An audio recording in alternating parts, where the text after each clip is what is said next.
All right, in this episode, we talk about the position and the timing of the back leg. And what it takes to find your sweet spot.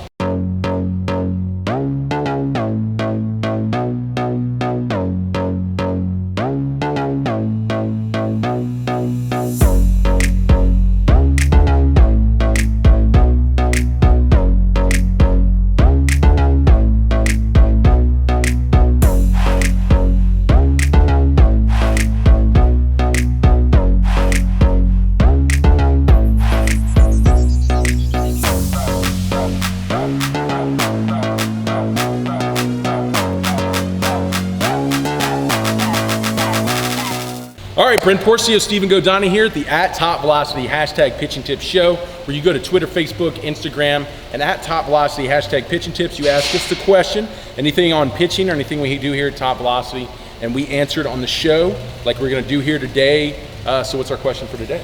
El Caballete asks, what is the right timing to sit in my back leg while moving forward, and how much do I have to bend my leg? All right, so I like back leg questions, because in 3X pitching, it's built to the foundation of the back leg. There's not enough science that defines the importance or how the back leg works, but there is some.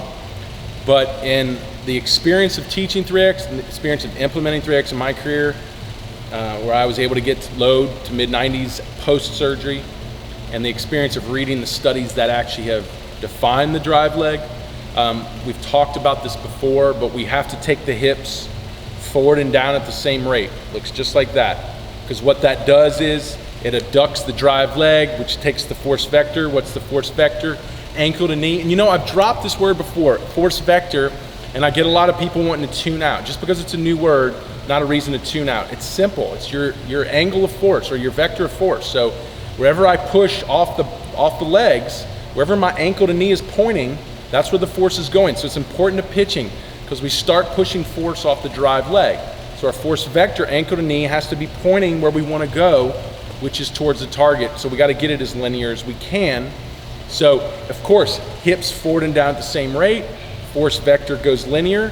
Try to lead with the hip as it goes forward and down the same rate. And the force vector needs to point to that front hip, to the point just before front foot strike, okay? So the timing of it would be just giving yourself whatever time it takes to let your body fall into that loaded position where the hips went forward and down and the force vector is pointing to the front hip and you're close to putting your front foot down or wanting to put your front foot down. That would be the timing of it.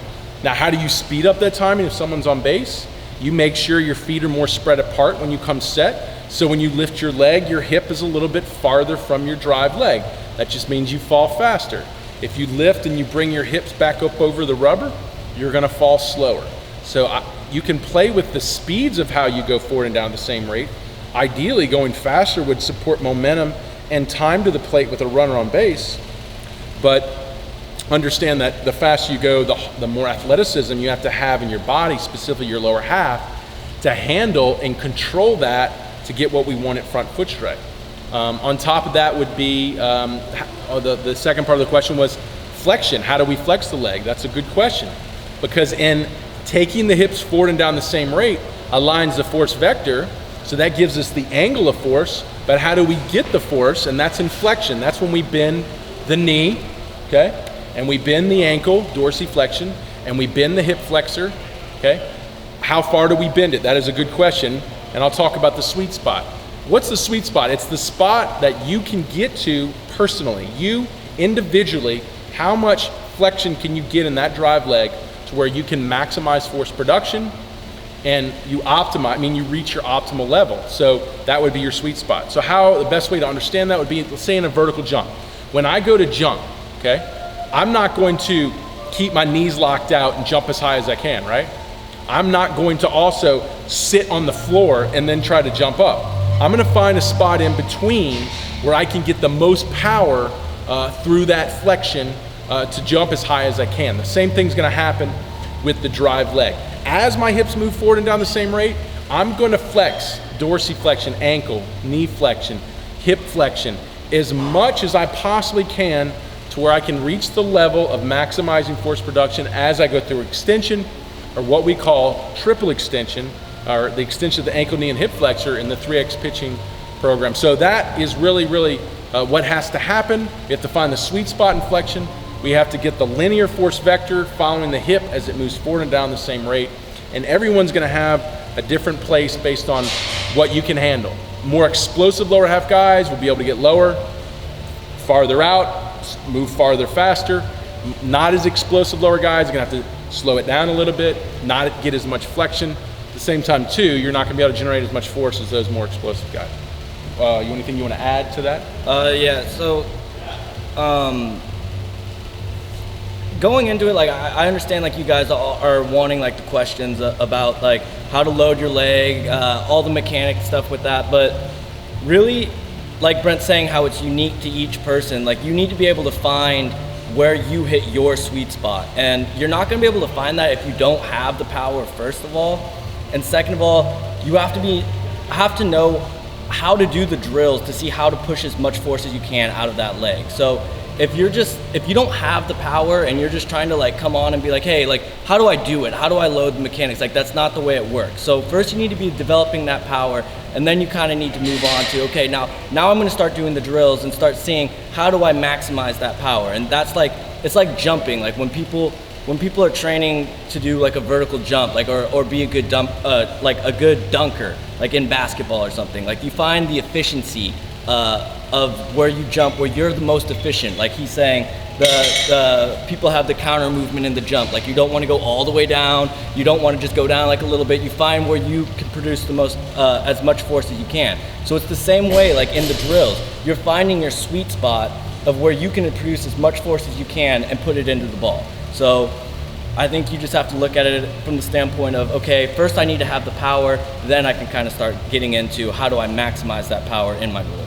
Yeah, and I think the other misconception is that this is something can happen in a few reps. It's like, hey, just tell me how to use my leg and I'm good. Yeah. It doesn't happen that way, guys. It's something you have to develop. This is something would be technique training and physical development of something like a gymnast would go through trying to get really good on, I don't know, on the tumbler or the horse or whatever those are. Or just a basketball player trying to dunk. Like it's like Yeah, telling right. someone like, hey, show me the right mechanics and I'm gonna dunk the basketball. It's not the way it works. Good point. Good point. In any sport where the outcome is something obviously that only few people can do, that's what makes it an interesting sport. It's not something that everybody can just learn it and do it immediately. It's something that has to be honed and developed. And that's what we are promoting with the 3X Pitching Velocity Program.